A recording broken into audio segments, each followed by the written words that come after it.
Alright, in this next session we're going to talk about somewhat of a different subject. We'll try to emphasize a little bit on building a different type of modeling. I guess we're going to dwell into the structural framing, and often I see the benefit for residential applications. On this hand, there's always things that can be done. Obviously, the extent of how much benefit there's going to be within a process like this is questionable. I do it because obviously I like to design, and there are going to be certain components that are going to be very beneficial in me understanding how the construction is going to happen on site. So on that point, I always like to build twice, once virtually before I start building in real life. That way I can emphasize on capturing any mistakes, design intent that's not working out. So on my end, I tend to create an architectural model, and basically what I do is I create an architectural model. From that architectural model, I'm going to go directly into the structural model, and once I'm completed with the structural model, I'm going to go back into the architectural model to redesign some of these portions back, because while there are certain components that look fabulous and they're going to be very good, for example, in one of my designs, we're just going to go through the historical aspect of it. I do want to take a look at the previous version of what happened and how I got into this whole flat roof situation. And basically I had a really nice plan set out. I really liked this plan, this house that I designed. However, for most part, this proved to be a lot more difficult to execute with the money and with the constraint that I had for this project. That being said, while there is a lot of value within a project like this, the idea was great and fabulous from some extent. And we can see, from certain views that it's a very great looking project. Obviously providing the benefit and having all this at its disposal. However, when it came to translate this plan into the structural design to ensure that this was, you could build this properly, that you could go through this whole overall aspect of building every component, this roof proved to be a lot more complex than anticipated, to the point where I had to entirely scrap the pitched roof. I mean, it's not to say that it's not buildable, but the problem is it's buildable for a much higher cost, and therefore it becomes unpractical to build certain ideas. That being said, if we go backwards now, we went from this idea and now it became a little bit more of a flatter idea. We can kind of visualize this idea at the same time. Slightly different. I'm just going to double check on a couple of views, but we can see that this idea is no longer looking like the previous one. It does affect it in some ways, but it's not a bad looking home. This was the original design. It's without the pitch roof, but I figured the pitch roof would add a nice touch, a nice Scandinavian / transitional home touch. And everything worked really greatly until at one point we kind of hit a snag with how many beams I needed to add on the roof level, how many different structural components I need to accommodate that pitched roof, and all of this became a complexity. If I just assume that some of my obviously if some of my components were going to be okay, I just assume that everything's buildable. This would have been my first mistake, because obviously that's not the case. You can always see things that are going to work or not, and therefore you have to be a little bit careful on how you define some of these, design intent, because obviously the idea is you want to build something good, you want to build something buildable. You don't want to, overshadow the goals and the objectives that you set out during the project. So we're going to take a look at this project a little bit. I'm going to explain a little bit on that thought process and how to detail some of the structural component.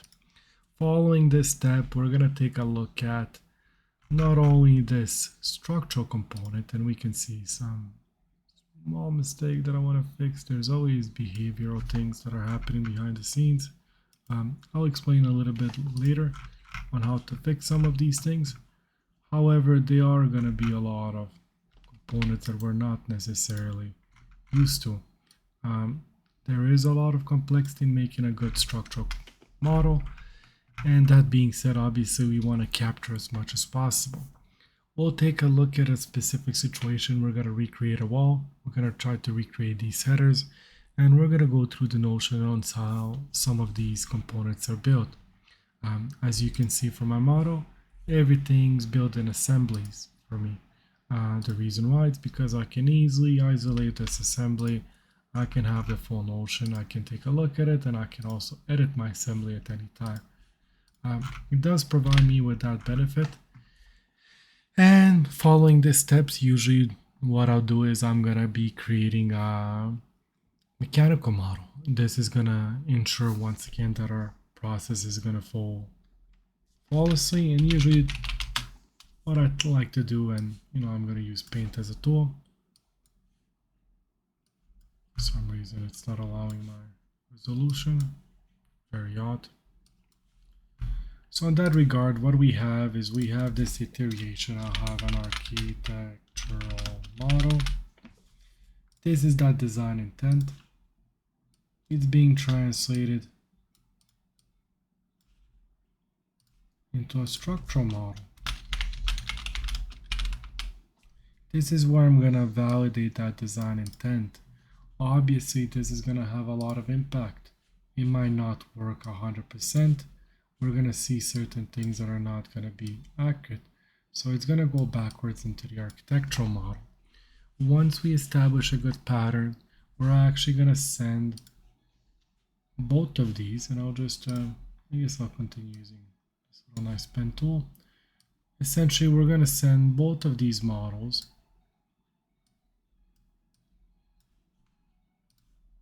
and we're going to bring the mechanical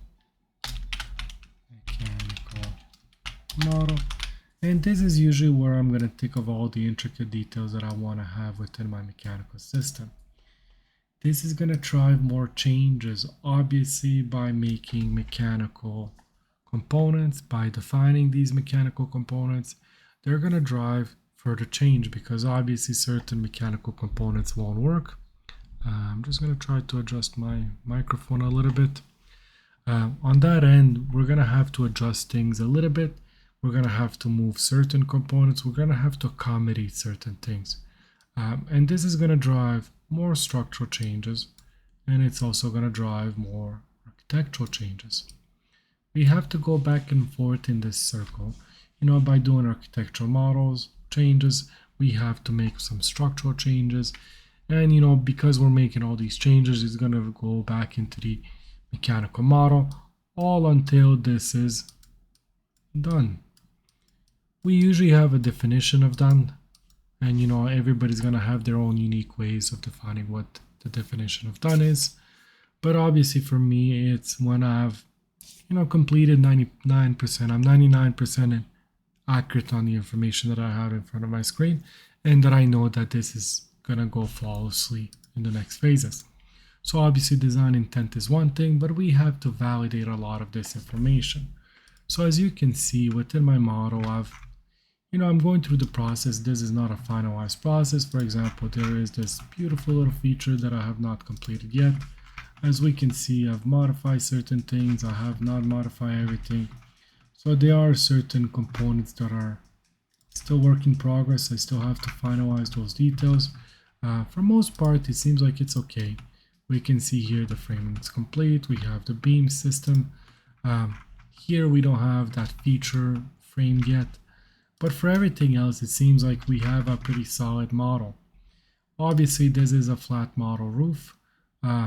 It has a low pitch. I still have to figure out the details of how I'm going to be draining this, in addition to having a large rooftop patio on the second floor.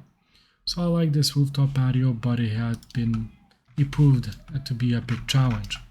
So on that end, let's just jump within this room. We're going to try to analyze this from a different perspective. I'm going to go try and see a little bit of what I've tried to accomplish on the main floor. So the biggest challenge here is we have exterior spaces, touching interior spaces, and then touching based upon some semi-interior / exterior spaces. This has a lot of consequences on the structure, so I like to separate these structures down the line. And once again, the idea is not to talk necessarily about all this design intent, but rather just to focus on a little bit on how to get this job done down the line.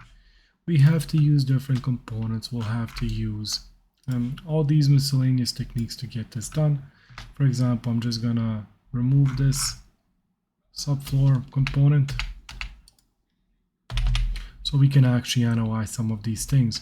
For example, we can see here I use plenty of structural beam systems, and this allows me to quickly change the dynamic of what I want to be using. For example, in this case, I'm using plywood web joists. However, I could easily just swap this for another component.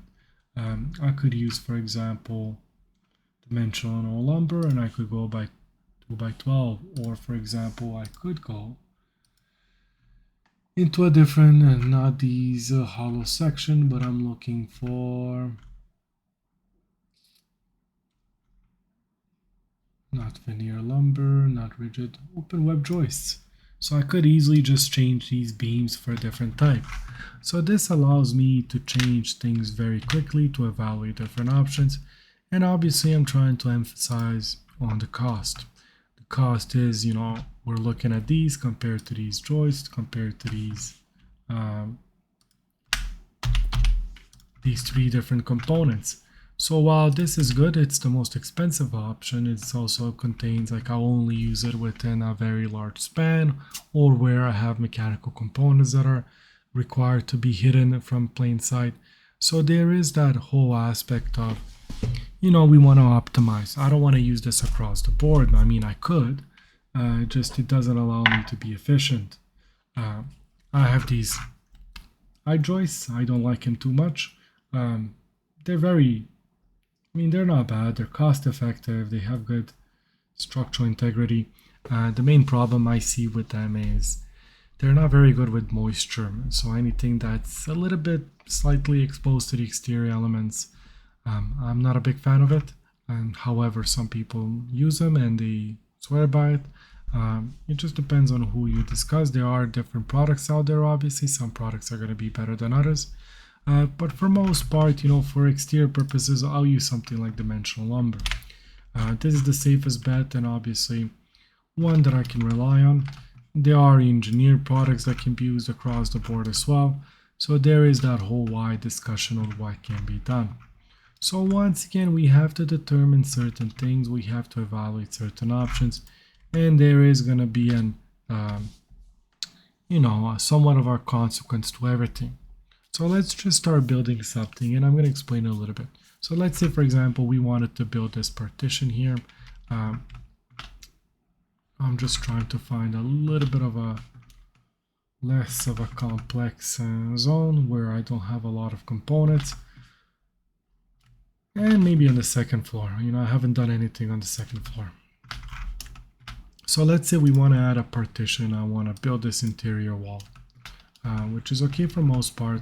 This is not the way I would do it necessarily, but I'm just going to concentrate a little bit on what I want to be doing here. And essentially, I'm going to go within this, and I have this nice little partition. My apologies. So I'm going to go into my structural plans. I'm going to take a look at the structural plans. I do have a corresponding architectural plan. This is usually what I'll use to trace my walls, and basically I'll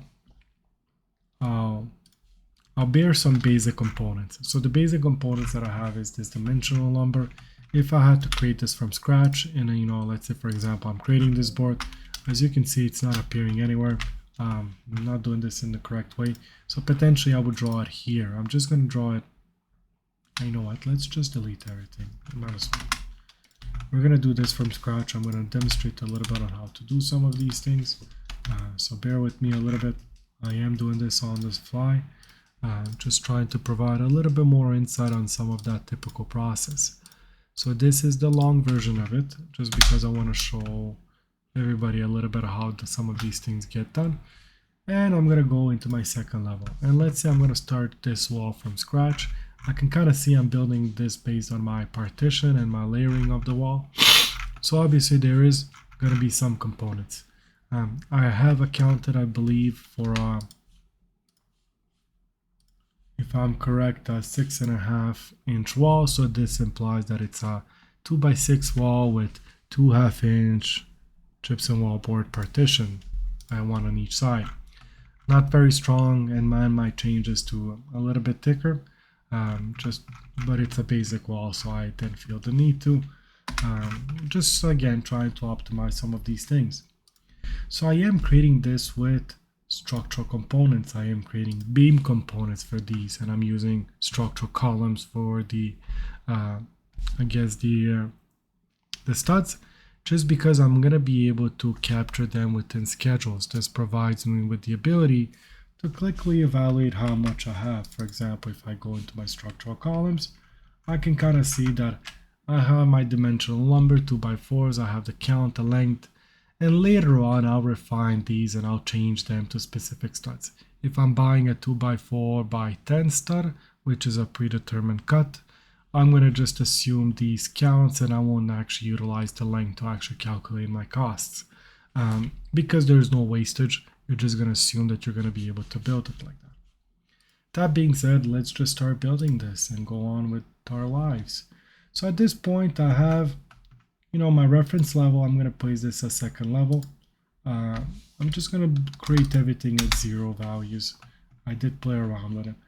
By default, this is going to be very vertical. So even though I'm using this here and I'm going to draw it out, you're going to see it's creating this vertically.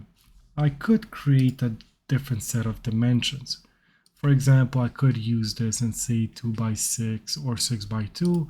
I could flip these around and potentially I could duplicate this and call this, I'll call this H for horizontal.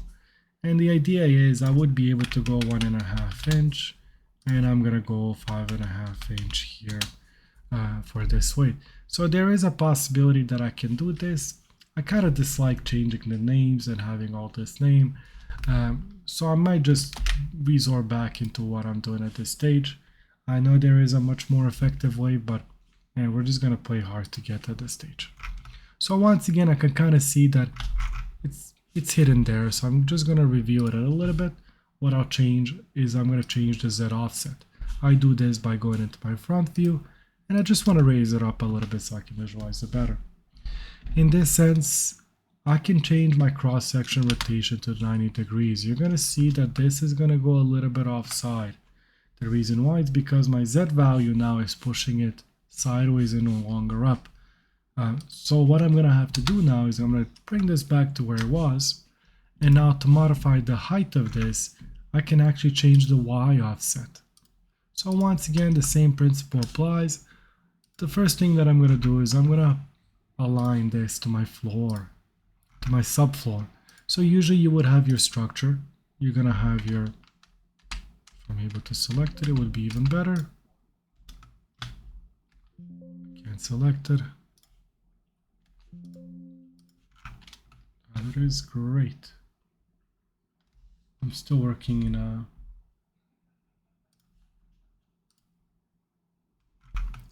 I was working within an assembly. So that being said, you can kind of see I have my structure, I have my subfloor, and then I will have my framing component. And once again, what I like to do is, because I'm working with these specifically, I'm not using this for any analytical purpose, I'm gonna disallow my joins. The reason why I'm disallowing my joins is because I don't want this to join, I don't want this to automatically move, and it's gonna create all this problem. I know I need to butt up to this, so what I'm using the trim tool. This allows my components to trim or extend all the way through. If I use my align tool, sometimes my align tool moves things weirdly, doesn't allow to move this. Sometimes it'll just extend this portion instead, while it maintains the structural end here. So the trim tool allows me to be a little bit more precise. And once again, we're just going to go through the notion, and we can kind of see I can either move it to go right in the middle, for example, of this wall, and I'll just drag it to go right in the middle. I know this signifies half an inch, or I could have moved it, you know, if I go backwards, I can always move it to the edge and then move it again.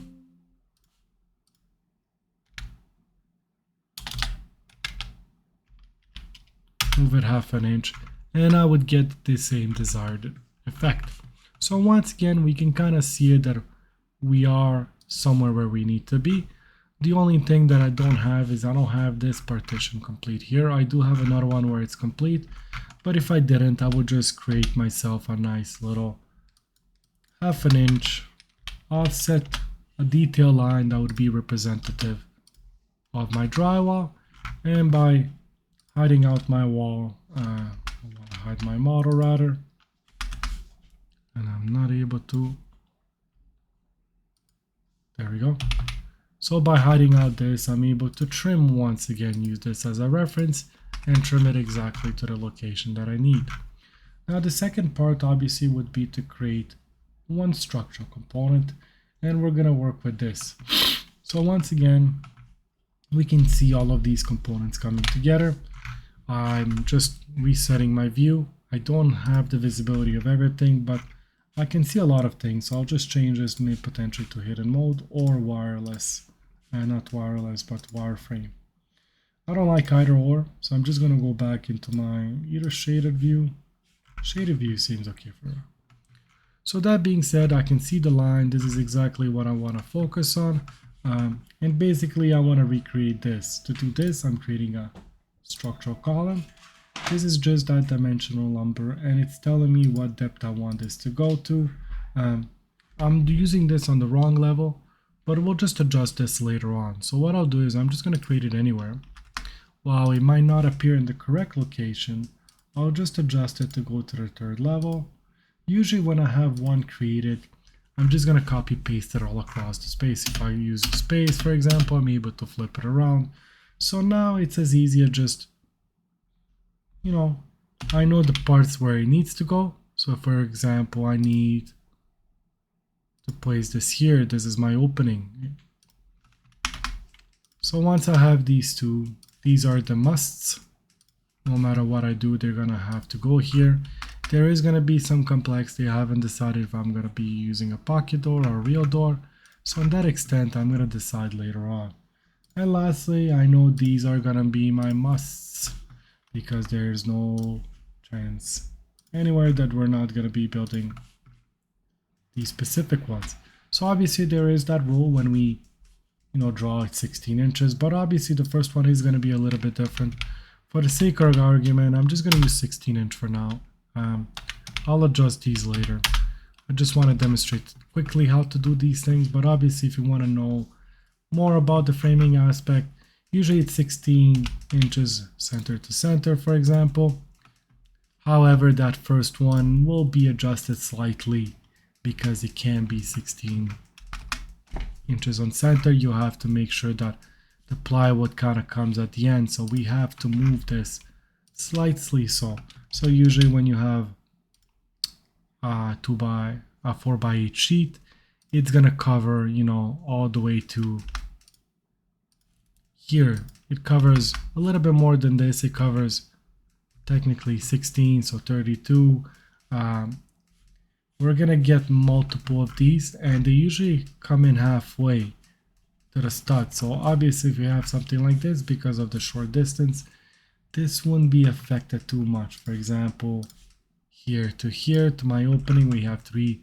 So obviously I would have to cut a drywall in order to make this fit, just because I'm using, you know, 4x8 sheets, and this is 3 feet and 6 inches. So obviously this is a little bit, no matter how I detail it, it's gonna be okay. So I could place this a little bit more generically, you know, potentially I would be able to optimize this.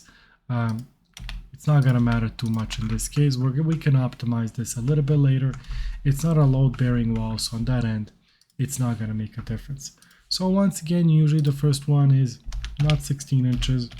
We'll have to adjust it. So for example, here, If I need to go all the way, I have to assume that I need to get to the proper number, but there is a number that I need to take into account. I believe it's 15 inches and a half. I'm cutting it short slightly, just so that it can fit and that it can accommodate the full length of this, depending on the situation. But once again, I'm just simplifying this for the sake of argument. I can always make these changes later. I'll fine tune this to that full extent. And we can see, just building some odd things, it seems like it's all right for most part. So we have built out the basic components. So once again, we want to build out the rest. So now looking at this, we can kind of see that we have these components nailed down. Now the first thing that I'm going to do is I'm going to take all of these. And I've selected the wrong thing. Usually I would not be working with all these components. I do like to just isolate my situation. What this allows me to do is really to select everything that I need to select. So what I want to do is I'm going to attach my base. If ever I make any modification, I add a secondary one, it's going to modify it as such. And once again, I do know this opening is not going to be valid, so I am going to split this component here, because obviously this is not going to be in this case. I am allowing for that opening. So that being said, I'm using the trim tool, and you can kind of see how very effective this is. It's going to be very quick, and now I need to take into account the upper part. So obviously there is going to be some additional pieces in between. I need to tie this up to something. It can't be just hanging up in the air. So that being said, I'm just going to copy this, and usually what I do is I copy and I just align this to the same place. When I do copy, it's still selected, so this allows me to just modify the offset here, and I'm going to drive it all the way to here. In this case, because this is not a load-bearing wall, I could leave it as such. So obviously there are certain advantages by copying and pasting it. You know, I still have the notion that it's still not allowed to join, so the join is disallowed. But you know, the upper part is a little bit different, so I am going to be building it like this. It's not a structural wall, it's not a load-bearing wall, so there's no need to place, you know, two top plates. There's no need to have, you know, the double bottom plate is only on the main floor where you have, you know, snow coverage and things like that that could impact it. It's sitting on concrete, for example, so there's a lot of moisture. You're going to put a pressure treated wood on the first base, and then you're going to place your secondary wood as a safety precaution on the second layer. But once again, we can kind of see this works out okay for most part. We still have to finalize certain things, so I'm just going to attach this to the top. It's somewhat of a step that I'm taking too fast, but we'll adjust it accordingly to what we need to do. And once again, I want to create a header for the door, just to allow for this to be somewhat okay. And I'll just place it randomly at this stage, you know, somewhere along the line. I'll modify this exactly where it needs to go, but for now I can just trim it exactly into the position it needs to be, at least, so that way I'll make these adjustments later.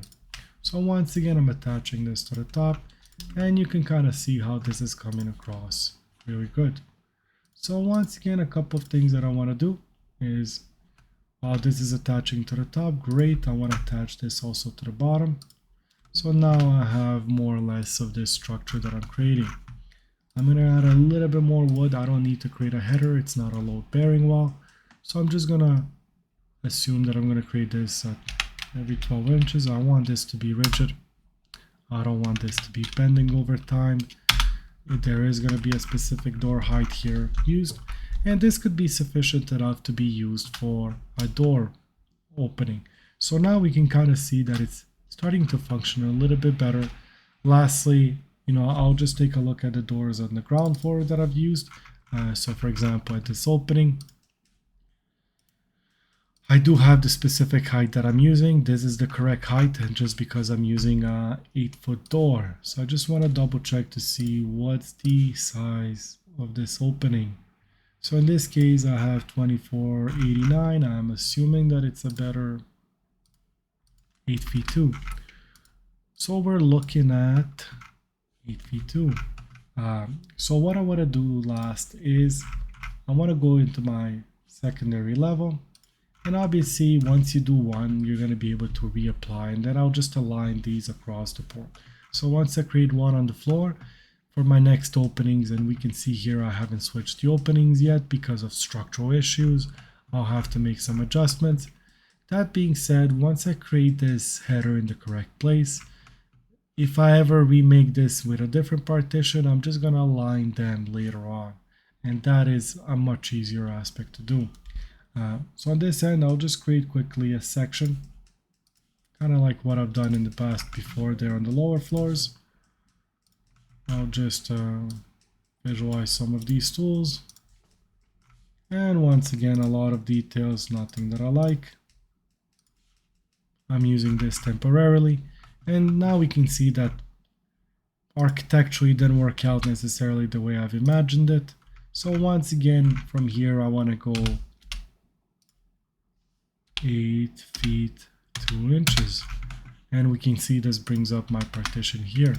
Once again, because I tied these parts up, because all of these are connected to these, all I need to do is offset my structural beam.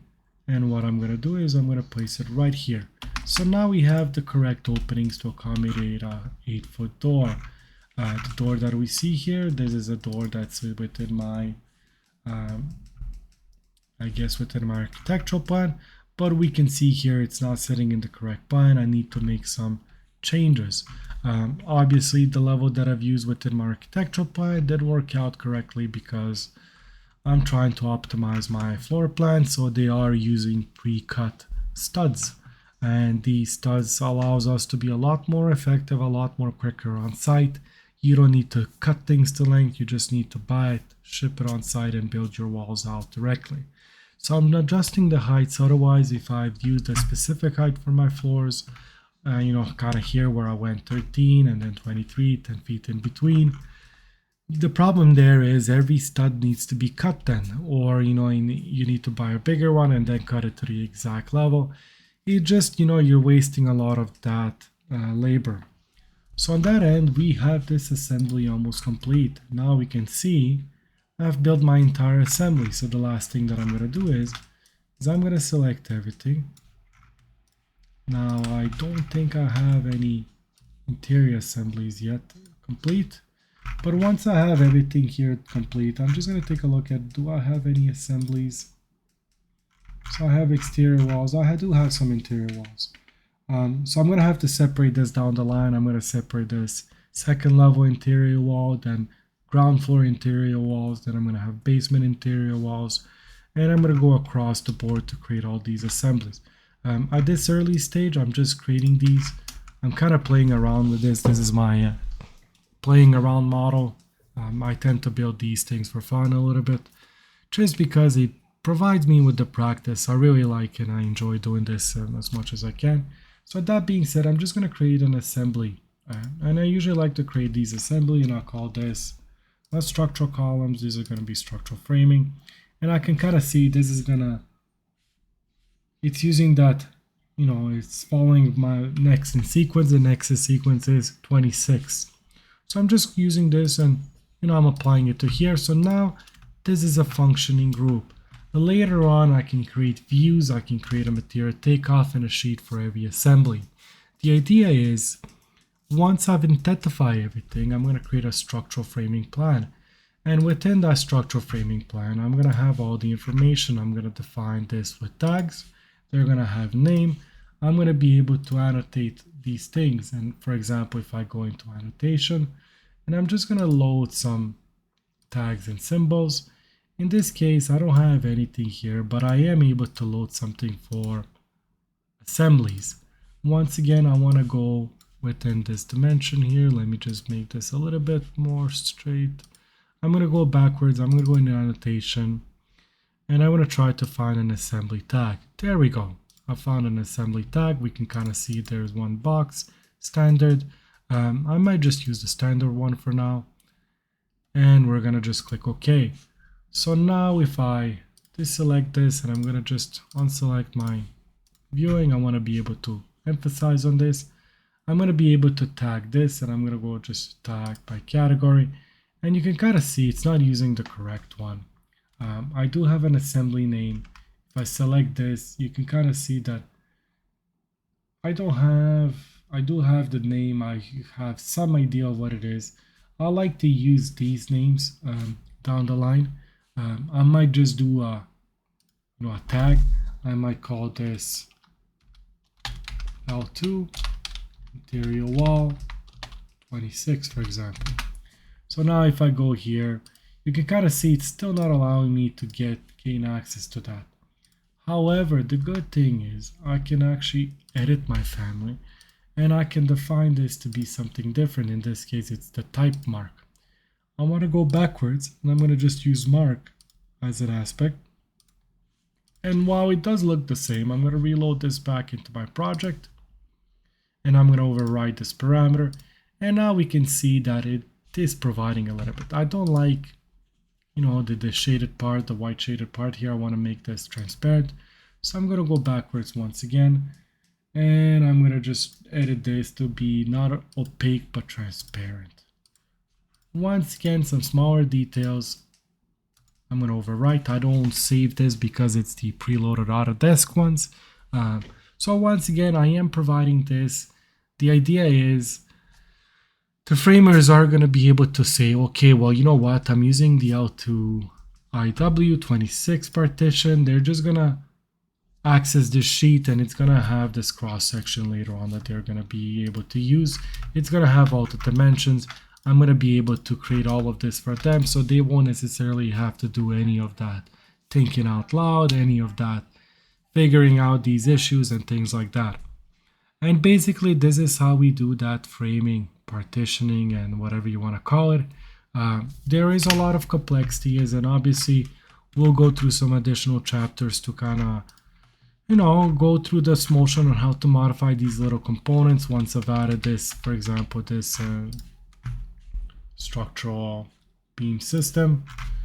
There are certain things that I like to modify. For example, in most part I did it correctly, but you can kind of see, even though my outline is done correctly, some components overlap. There is a way around it. We just have to disallow the join. That way we're going to be able to do exactly what we've done previously, where I'm able to modify this accordingly to plan. So once again, there is a lot of work to be done, but I kind of enjoy this work over the time, and I've learned how to embrace some of these things. So for me, it does make a lot of sense to do all of this extensively. And as you can see, I go through all the details. So obviously there is a lot of work left to be done, and we can see here even stairs, even the floors assembly, they are being detailed out. Even the sloping portion, you can kind of see that I've added these individual portion. These are the sloping elements because obviously there's a terrace. I want to have a sloping component to it. I needed to lower my floor, so obviously the next part is to add the joist hangers.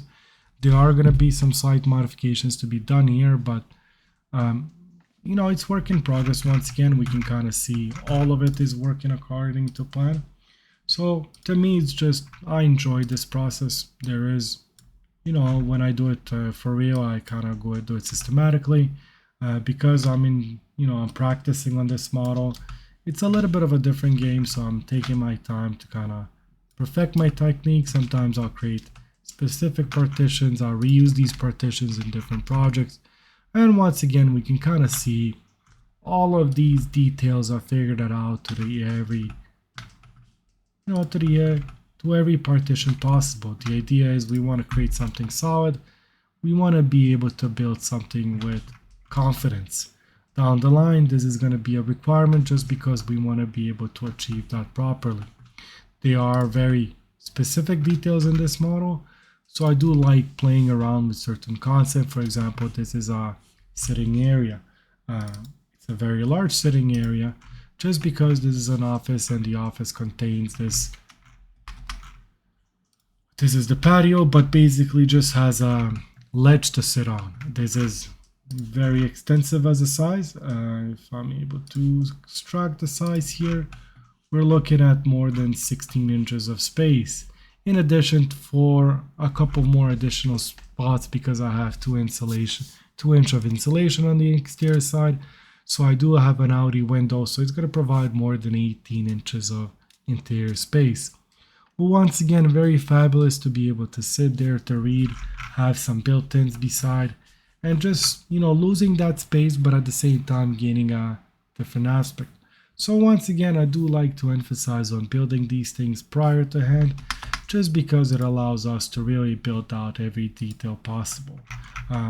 This is including the metal components below. I'll emphasize on those a little bit later in the connections on how to make them and all the plate connections. There is a lot of work, but I find that this is very rewarding in the nature of what we're doing, just because I'm able to, for this type of project, it's not a large scale model. Obviously with buildings, I don't have this issue. I'm building with a whole different system. We're building with concrete. So for me, modeling concrete and steel is a lot easier than doing this intricate, framing work within this 3D model. So once again, there is a lot of value.